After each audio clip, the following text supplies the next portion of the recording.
Hey guys, this is Intro to Chemistry Unit 2, so let's just get started because we have a lot to learn in a little about of time. Alright, so for the context, Japanese volcanoes, approximately 250 volcanoes, and this belongs to the Pacific Ring of Fire, which is from Asia and North America, basically colliding in the plates.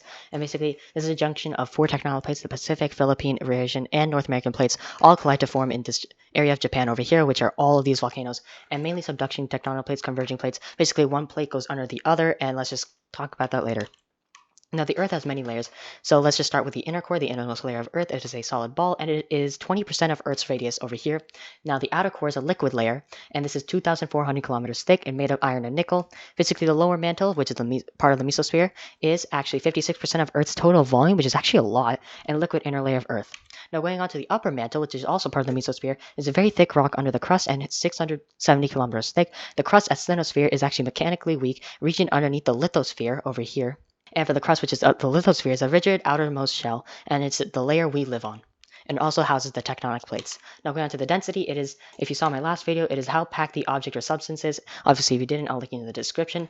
The layers are layered by density, and this is due to gravity, and the Earth's core is the densest part of Earth, and the Earth's crust is the least dense part of Earth, as you can see here. The denser materials are moving closer to the core, magnetic field, and gravitational pull. The heavier ones go closer to the core, and the lighter objects go closer to the crust. Basically, the gravitational pull, and this is the order of the density, basically least dense at the top and most dense at the bottom from the gravitational pull. And this affects the movement of tectonic plates, which we'll go more on that later.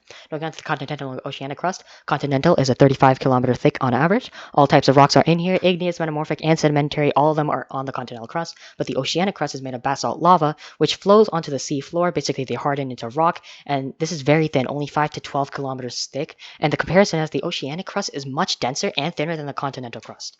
Now, going on to the convection currents. The convection is the transfer of heat energy. The current is the movement or cycle of that system, and the convection current is the way a heat energy is transferred throughout the matter. Now, this only happens in liquids and gases, and for principles, the hotter particles float and the colder particles sink. And for the pressure principle, it is that warmer air is always less than the cold air for pressure, and this is because the fewer particles are in the same area. Now, going on to the model of the geographical feature, we're going to use Mount Fuji as our example.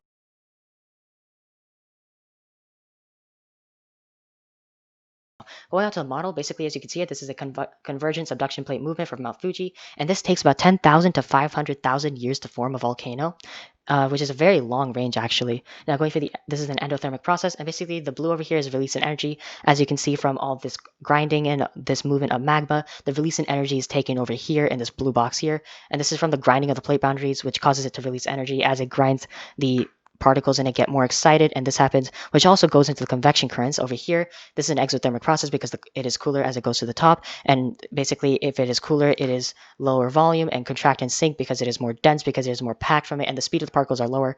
And as it goes to the endothermic, basically it heats up and the volumes increase. The particles become faster, as you can see here, and it keeps just increasing and goes upwards. And this is an endothermic process as heat gets added, and exothermic is as heat removes from the system. And this is seen over here as it grinds, basically it goes up. This is from a source which you will find at the end of the video. Now, this is figure 1, 2, and 3, and basically the lithosphere and the two lithospheres basically collide, and basically this is from the asthenosphere and the movement of magma from the mantle, and it forms this volcanic rust. And this is the oceanic trench over here in the subduction zone. Every time it's a subduction, there's always an ocean trench over there. And this is the North American plate, which is the oceanic crust, and the Eurasian plate, which is the continental crust. Now, moving on to the model prediction that I think is based on what the evidence has shown. In 1,000 years, I think the volcano will actually expand, and this is due to the movement of the plates. As it goes more into each other, the volcano will actually expand, and the plates will move closer into each other, as that's pretty much a given. And certain parts of the North American plate will be recycled, and that's because it is an oceanic crust, so it will always be recycled as it goes underneath and then back out. Now, going on to phase changes, there are 3 states: solid, liquid, and gas. And solid is a fixed volume and a fixed shape. Liquid is a fixed volume and the shape of the container, and gas is the volume of the container and shape of the container. As you can see, these are the bonds that are shown, as solid has a lot of bonds, while liquid, they can break apart as the temperature increases, and this will just form a liquid as its fixed volume but shape of the container. But gases just go anywhere. It's a free moving thing. It shapes the container, and the volume of the container doesn't matter. Now, going to phase changes, melting and fusion is a solid to liquid, sublimation is solid to gas, vaporization is liquid to gas, freezing is liquid to solid, condensation is gas to liquid, and deposition is gas to solid. As you can see, endothermic always adds heat, and exothermic always removes heat. Pause the video if you want to look at this diagram. It actually is very helpful to look at this diagram to look at how things work. basically solid, liquid, gas, and then gas, liquid, solid.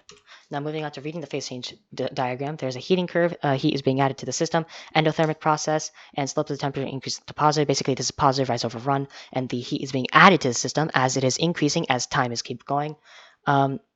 And for cooling curve, heat is exiting the system. It's an exothermic process, and the slope of the temperature is always negative, as you can see by the rise over run over here, which is always negative. Now going to plateaus, it is a horizontal line, is it a phase change? So these are phase changes over here, the flat lines as you can see, melting, boiling, and condensation and freezing.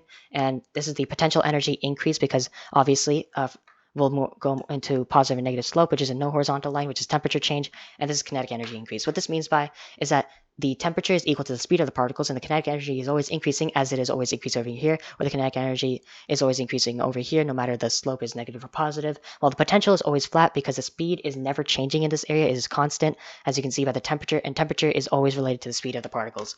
Now going on to the phase change from volcanoes, figure 4 of basalt phase change diagram, and this is basically temperature versus thermal energy increase. As thermal energy increasing, the temperature is also increasing. Pause the video if you want to look more into it. Basically, over here it is a solid, then it becomes a liquid, but there's also still solid in it because it is a phase change. And then once it becomes full on liquid, it's only liquid over here. And this is at liquid to gas, which is vaporization. Basically, there's some liquid, but there are a lot more gases over here because it is a phase change. And then gas is just a gas. Now, basically, the first melting point is at 1026 degrees, and the vaporization point is at 2500 degrees. And this is for basalt from the oceanic crust that is found. And this relates to basically our diagram that I showed before, because this is just the basalt from the oceanic crust as it grinds onto it.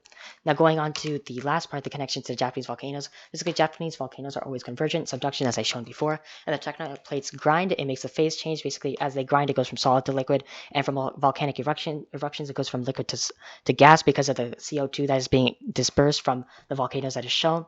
And the previous is always based off the oceanic crust because the oceanic crust is made of basalt rock, and that basalt rock is used to create the oceanic crust, and this is from the volcano that is formed. Now these are the sources, and thank you for watching.